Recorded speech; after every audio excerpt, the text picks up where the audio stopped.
This segment brought to you by Kansas Wheat. Learn more at rediscoverwheat.org. Welcome back to Farm Factor. Up first today, Kyle Bauer is with Michelle Lorenzo. She discusses how worker welfare is important to animal welfare. Hi, this is Kyle Bauer. I have the opportunity to visit with Michelle Lorenzo. She works with Elanco as Chief Animal Welfare Officer. But, as I listened to your presentation, Michelle, it sounded like to me it was almost an employee welfare issue. Am I making a leap I shouldn't?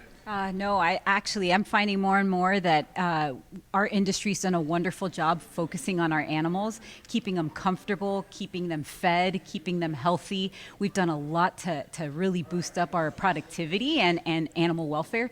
But at the end of the day, we are constantly challenged by consumers and we're challenged by the general public. And so we have to demonstrate a lot of these things that we're already doing. But as I go out into customer operations, what I'm finding is that if I continue to bring new standards or new tools to help address those animal welfare concerns, I can't get those things implemented if the workforce, those animal caretakers, aren't bought in or understand why we do those things. So we got to work with the people, help remove the barriers that prevent them from doing what's expected on their protocols, what's expected of their job responsibilities. And if we keep those things in frame of mind, we're going to meet those animals' needs. But we got to think through the lens of our workers because they're the ones that have that direct impact one-on-one every single day with the animals.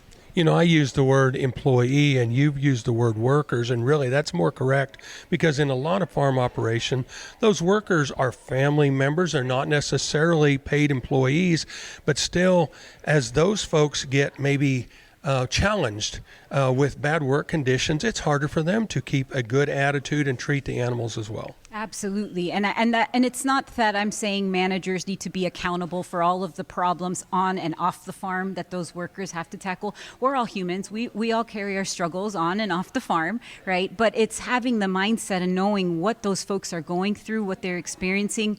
The reality is that we have a labor force that is constantly overturning in our industry. And I don't know that technology alone is the solution because animals are too complex. They require specialized care most of the time, and robots, I don't know, can do that just yet. You never know, right? But at the same time, younger crowds, those college students nowadays, a lot of them aren't really signing up to work at the farm, right? Mm-hmm. And so really, what do we have to do in order to keep who we have? We have a lot of great skilled laborers, whether it's family-owned operations or not. Lots of great folks that know exactly what they're doing, how to best carry out all of those expectations and meet those good animal welfare principles.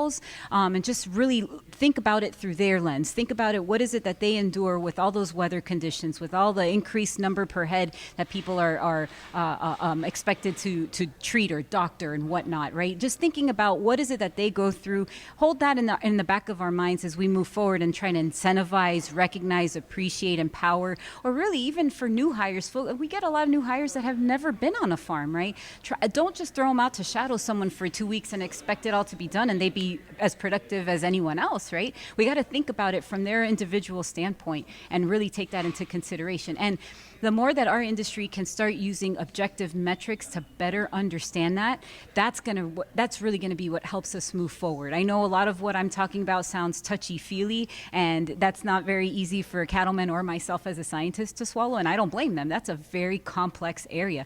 But I think that like animals, we know a lot about our animals. We've figured out, and the animals can't tell us what's wrong, and we already know what's wrong before they start feeling sick, right? So we just got to start thinking about taking that and now actually transferring it over to our people. How can we have better feedback to them? What about if we ask for feedback? We actually have to do something with it, right? And demonstrate that we're hearing them out. And when we invest in our cattle, we invest in our facilities, demonstrate that we're investing in our people, right? And so there's lots of different ways that you can definitely achieve a lot of those outcomes in terms of lifting up the workers, making them feel empowered, having them feel like they're productive members of that operation, that they have long-term goals that they can achieve at that operation. We're visiting with Michelle Lorenzo. She's Animal Welfare Officer for Elanco. This is Kyle Bauer reporting from San Antonio. Thanks, Kyle. After the break, it's this week's Kansas soybean update. Stay tuned.